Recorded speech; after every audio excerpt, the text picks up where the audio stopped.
Perwisyo sa daan ang dulot ng mga nagsusundo sa mga estudyante sa isang eskwelahan sa Makati City. Ipinangako ng pamunuan ng paaralan at ng lokal na pamahalaan na susolusyonan nila ito. Narito ang unang balita ni Sandra Aguinaldo.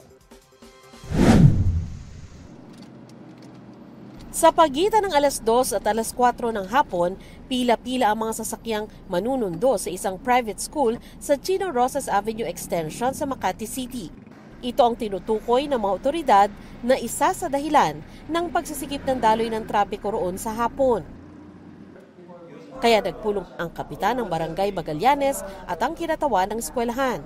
Aminado naman ang paaralan na nahihirapan silang kontrolin ang buhos ng mga sasakyang sumusundo sa mga estudyante. Meron kaming memo sa kanila, ito, dala ko last February 26, 2024. No? Number 1 rule namin, sabi po dito, if you arrive earlier than your dismissal time, you will be asked to circle around dun sa Don Chino Roses. Papaalisin sila doon kasi huhulihin sila eh. Ayon kay Morales, magkakaiba naman ang oras ng dismissal ng iba't ibang grade level pero nagpapang-abot pa rin ang mga sasakyan sa oras ng sunduan.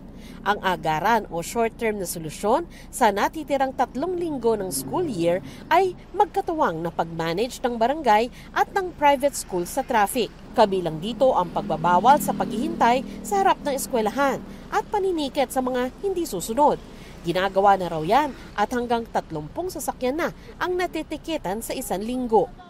Pero nakunan pa rin ng video ang pagpila ng mga sasakyan. May ilang sasakyan ding doon na rin nag-U-turn. Hindi pwede yung publiko yung mag-suffer doon sa natin. Kailangan samahan nyo kami. Kung sino yung pipila doon, huwag nyo nang papasukin. Sino mag-create ng pila doon sa gisa side na yun, huwag nyo papapasukin. Nangako naman ang eskwelahan na sa susunod na pasukan ay bibigyan ng mas mahabang pagitan ang dismissal ng iba't ibang grade levels. May sinasuggest din po kami na meron naman po palang mga buildings right beside it that offers pay parking. Siguro mas i-utilize din yung mga school services, yung school bus, no? Para at least sabay-sabay nila isang sasakyan kaysa yung isang sasakyan, isang estudyante. Hindi lang daw ito ang binabantayan ng Barangay Magallanes.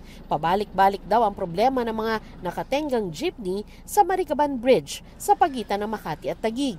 Pinaghahandaan din daw nila ang posibleng pagtindi ng traffic kapag nagbukas na ang bagong gusali ng Senado sa susunod na taon. Ito ang unang balita. Sandra Aguinaldo para sa GMA Integrated News.